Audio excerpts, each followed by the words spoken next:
Hi అండి. అందరికీ నమస్కారం. Welcome back to my channel. ఈ వీడియోలో ఏపీ ప్రభుత్వ పెన్షనర్లకు నవంబర్ నెల పే స్లిప్‌లో భారీ మార్పులండి. ఒక్కసారిగా పెరిగిన పెన్షన్లు, సంబరాల్లో పెన్షనర్లు. దీనికి సంబంధించిన పూర్తి తాజా సమాచారాన్ని వీడియోలో తెలుసుకుందాం. వీడియోనైతే ఎక్కడే గాని స్కిప్ చేయకుండా ఎండ్ వరకు చూడండి. అప్పుడే ఇన్ఫర్మేషన్ పూర్తిగా అర్థమవుతుంది. వీడియో చూస్తున్న ప్రతి ఒక్కరు వీడియోకి లైక్ చేయండి ఫ్రెండ్స్. ఈ వీడియోని తోటి పెన్షనర్ మిత్రులతో అయితే షేర్ చేయండి. కొత్తగా మన ఛానల్ చూస్తున్నవారు సబ్స్క్రైబ్ చేసుకోకుంటే వెంటనే మన ఛానల్ అయితే సబ్స్క్రైబ్ చేసుకోండి. దీని ద్వారా నేను చేసే లేటెస్ట్ వీడియోస్ అన్నీ మీ వరకు రీచ్ అవుతాయి. ఇక ఆలస్యం చేయకుండా వీడియోలోకి తెలుపుదాము. సో ఫ్రెండ్స్, పెన్షనర్లకు సంబంధించి మనము నిన్న వీడియోలో చెప్పుకున్నట్టుగా ఇంకా పెన్షన్ బిల్లులు ఏవైతే ఉన్నాయో డీడీఓ గారి చేత పూర్తి స్థాయిలో అప్లోడ్ చేయలేదండి. సో అవన్నీ కూడా ఈరోజు డీడీఓ గారి చేత పూర్తిగా అప్లోడ్ అయితే చేయబడతాయి. సో ఈరోజు లేదంటే రేపటి లోపల మనకు ఎస్టీఓ గారి అప్రూవల్ పొంది బిల్ నంబర్స్ అయితే జనరేట్ కావడం జరుగుతుందనమాట. సో అటువంటి బిల్లులన్నీ కూడా మనకు సో ఇవాళ నైట్ లేదంటే రేపటి వరకు పే స్లిప్స్ అండి. సో మనందరికీ పెన్షనర్లందరికీ కూడా పే స్లిప్స్ డౌన్‌లోడ్ అవ్వడం అయితే పే స్లిప్స్ డౌన్‌లోడ్ అవ్వడం జరుగుతుందనమాట. ఇవాళ రాత్రి లేదంటే రేపటికల్లా అయితే అవుతుంది. సో మరి ఈ పే స్లిప్‌లలో ఈసారి భారీ మార్పులైతే చోటు చేసుకోబోతున్నాయండి. ఏంటో కాదు భారీగా అయితే పెన్షన్ పెరగబోతుంది. దానికి సంబంధించిన వివరాలు ఇక్కడ ఉన్నాయి. సో ఏపీ పెన్షనర్లకు నవంబర్ నెల పే స్లిప్‌లో పెన్షన్ పెరుగుదల విశేషాల గురించి తెలుసుకుందాం. అసలు ఎవరికి పెరుగుతుంది? ఎందుకు పెరుగుతుంది? సో ఎప్పటినుంచి అమలు? ఇవన్నీ కూడా తెలుసుకుందాం. నవంబర్ నెలకు సంబంధించి ఏపీ పెన్షనర్ల పే స్లిప్‌లు అందుబాటులోకి వచ్చాయి. ఈ నెల పే స్లిప్‌లలో ముఖ్య విశేషం ఏంటంటే పెన్షన్‌లలో భారీగా పెరుగుదలైతే ఉండబోతుంది. ఎవరికంటే సో ఈ పెరుగుదలపై హైకోర్టు మధ్యంతర ఉత్తర్వులు కమ్యుటేషన్ రికవరీ నిలిపివేత కారణంగా అయితే ఈ పెన్షన్‌లు పెరుగుదల అనేది అమల్లోకి వచ్చిందండి. సో మనందరికీ తెలిసిందే. సో దీనివల్ల పెన్షన్ పెరుగుదలకు కారణమైందండి.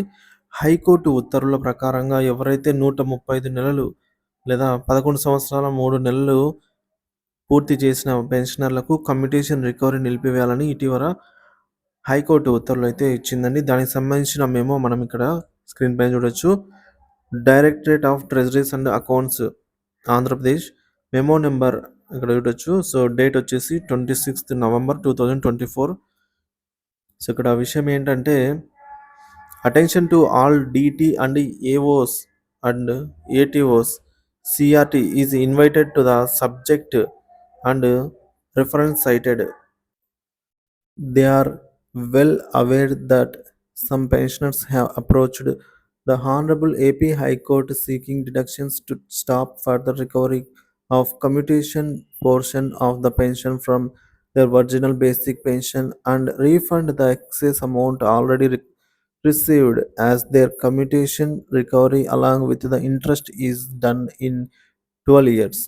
సో మనం ఇది నిన్న వీడియోలోనే చెప్పుకున్నామండి. సో ఎవరైతే పెన్షనర్స్ 11 సంవత్సరాలు 3 నెలలు రికవరీ పూర్తయి ఉంటుందో అటువంటి వారికి నవంబర్ నెల నుంచి రికవరీ అనేది నిలిపివేసి 100% పెన్షన్ ఏదైతే ఉంటుందో వారికి రికవరీ నిలిపేసిన తర్వాత 100% బేసిక్‌ని అయితే జమ చేయాల్సిందిగా అయితే ఈ మెమోలో ఉంది.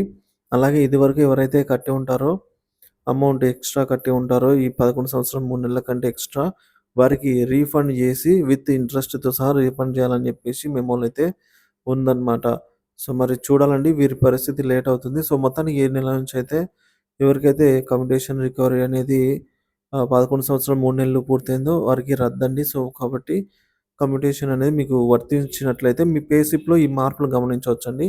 సో అందుకే డీడీఓలంతా కూడా బిల్స్ అన్నీ ఒకసారి రీవెరిఫై చేసి మళ్ళీ వీటన్నిటిని కూడా ఎవరికైతే కమ్యుటేషన్ రికవరీ రద్దవుతుందో వారందరికీ 100% బేసిక్ పెన్షన్ అనేది మళ్ళీ యాడ్ చేసి అప్‌లోడ్ చేస్తున్నారు కాబట్టి మనకు పే స్లిప్స్ అనేవి ఈ నవంబర్ నెలకు సంబంధించి కొద్దిగా లేట్ అవుతుందండి. ఈరోజు లేదంటే రేపటి లోపల పూర్తవ్వచ్చు. సో ఇక్కడ చూసుకోవచ్చు. ఈ ఉత్తర్వుల ప్రకారంగా అక్టోబర్ 31 నాటికి 135 నెలలు పూర్తి చేసిన పెన్షనర్ల కమ్యుటేషన్ రికవరీ నిలిపివేయడం జరిగింది. రికవరీ నిలిపివేయటం వలన వారి మొత్తం బేసిక్ పెన్షన్ పూర్తి స్థాయిలో అందుతుంది. ఇది పెన్షన్‌లలో భారీ పెరుగుదలకు కారణమైంది. ఇదే కారణమండి. సో, మిగిలిన పెన్షనర్ల పరిస్థితి ఏంటి? సో, కొంతమందికి మాత్రమే ఈ ఈ 11 సంవత్సరాలు 3 నెలలు పూర్తయి ఉంటుంది గదా! మిగిలిన వారి పరిస్థితి ఏంది? ఇంకా ఎక్కువ కట్టిన వారి పరిస్థితి ఏందనేది తెలుసుకుందాం. రికవరీ కొనసాగుతున్నవారు. సో, మనందరికి తెలిసిందే అండి. సో, కమ్యూటేషన్ అనేది మనం 40% వరకు చేసుకోవచ్చు మన బేసిక్ పెన్షన్‌లో. సో, ఈ రికవరీ కొనసాగుతున్న వారు 135 నెలలు పూర్తి చేసినప్పటికీ, ఈ నెల కూడా కొంతమందికి రికవరీ అయితే కొనసాగించిన పెన్షనర్లు ఉన్నారు. సో, అటువంటి వారు సంబంధిత సబ్ ట్రెజరీ అధికారులను, ఎస్‌టీఓలను సంప్రదిస్తే తదుపరి నెలల నుంచి రికవరీనైతే నిలిపివేయబడుతుంది. ఇక అధిక రికవరీని చెల్లించిన వారి పరిస్థితి ఏంటి అంటే, కొంతమంది పెన్షనర్లు ఇప్పటికీ 135 నెలల కన్నా ఎక్కువ కాలం రికవరీకి లోనయ్యారు. వీరి విషయంలో మిగిలిన అదనపు మొత్తాలను తిరిగి చెల్లించాలనే కోర్టు తీర్పు ఇంకా రావాల్సి ఉంది. సో, ప్రెజెంట్ మనకొచ్చింది మధ్యంతర ఉత్తర్వులండి. సో, ఒకసారి కోర్టు తుది తీర్పు వచ్చాక ఈ పెన్షనర్లకు పూర్తి స్థాయిలో న్యాయం జరిగే అవకాశం అయితే ఉందని చెప్పవచ్చు. సో, ప్రస్తుతానికైతే తాత్కాలికంగా నిలిపివేస్తున్నారనమాట. సో, దీన్ని మనము మధ్యంతర ఉత్తర్వుల కిందకైతే తీసుకోవచ్చు. సో, ఈ కమ్యుటేషన్ రద్దుపై పెన్షనర్ అసోసియేషన్ యొక్క ప్రాముఖ్యత అండి. ఈ నిర్ణయం వెనుక పెన్షన్ అసోసియేషన్ కృషి ముఖ్యమైన పాత్రగా పోషించింది. వారు పెన్షన్ల హక్కుల కోసం కోర్టులను ఆశ్రయించడం, ప్రభుత్వంపై ఒత్తిడి తీసుకురావడం ద్వారా ఈ తీర్పు అమల్లోకి వచ్చేటట్టు చేశారు. పెన్షన్లు పెరిగినందుకు గౌరవ ముఖ్యమంత్రి గారికి మరియు పెన్షన్ అసోసియేషన్ నాయకత్వానికి పలు ప్రాంతాల పెన్షనర్లయితే ఈ మేరకు కృతజ్ఞతలు తెలియజేశారు. విచారణకు ఎదురు చూస్తున్నటువంటి సమస్యలండి. అధిక రికవరీ కేసులు. గతంలో 15 సంవత్సరాల రికవరీ విధానానికి లోనైన పెన్షనర్లు అదనంగా చెల్లించిన మొత్తాన్ని తిరిగి పొందాలని కోర్టును ఆశ్రయించారు. ఈ కేసుల్లో తుది తీర్పు ఇంకా రావాల్సి ఉంది. కోర్టు ఈ కేసుల్లో కూడా పెన్షనర్లకు అనుకూలంగా తీర్పు ఇస్తే వారికి తిరిగి ఆర్థిక న్యాయం జరుగుతుందనేది. సో, రికవరీ స్థితి వివరాలండి. పెన్షన్ పెన్షనర్ల పదవీ విరమణ తేదీ, రికవరీ ప్రారంభ తేదీ, మొత్తం రికవరీ చేయబడిన నెలలు వంటి అంశాలు మరింత స్పష్టతకు రావాల్సి అయితే ఉంది. ఈ అంశాలను పరిశీలించేందుకు సంబంధిత శాఖలు మరియు పెన్షన్ల అసోసియేషన్లు కలిసి పనిచేయాల్సిన అవసరం ఉంది. ముందుకు ముందుకు దారులండి. సో, పెన్షనర్ల హక్కుల పరిరక్షణ, ఎటువంటి పెన్షనర్‌కు అన్యాయం జరగకుండా రికవరీ ప్రక్రియను పునర్విమర్శించాలి. వేగవంతమైన తీర్పుల అమలు. సో, కోర్టు తీర్పులను వేగం చేసి అమలు చేయడం ద్వారా అధిక రికవరీ ఎదుర్కొంటున్నటువంటి పెన్షనర్లకు న్యాయం చేయవచ్చు. సంబంధిత ఎస్‌టీఓల సహాయంతో సమస్యల పరిష్కారం. ప్రతి పెన్షనర్‌కు సంబంధించిన రికవరీలను పబ్లిష్ చేసి తర్వాత ఈ మేరకు పరిష్కారం తీసుకురావాలి.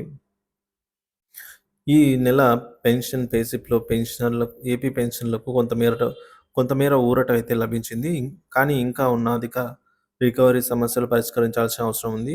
హైకోర్టు తీసుకున్న ఈ మధ్యంతర నిర్ణయం అన్ని పెన్షనర్లకు పూర్తి స్థాయిలో న్యాయం జరిగే దిశగా అయితే ఉన్న పెద్ద అడుగుగా చెప్పవచ్చు. మిగిలిన పెన్షనర్లు కూడా ఈ ప్రక్రియలో లాభం పొందాలి అని మున్ముందు మనం కోరుకుందాం. దీనిపై మీ అభిప్రాయాన్ని కామెంట్ ద్వారా తెలియజేయండి. Thank you for watching this video.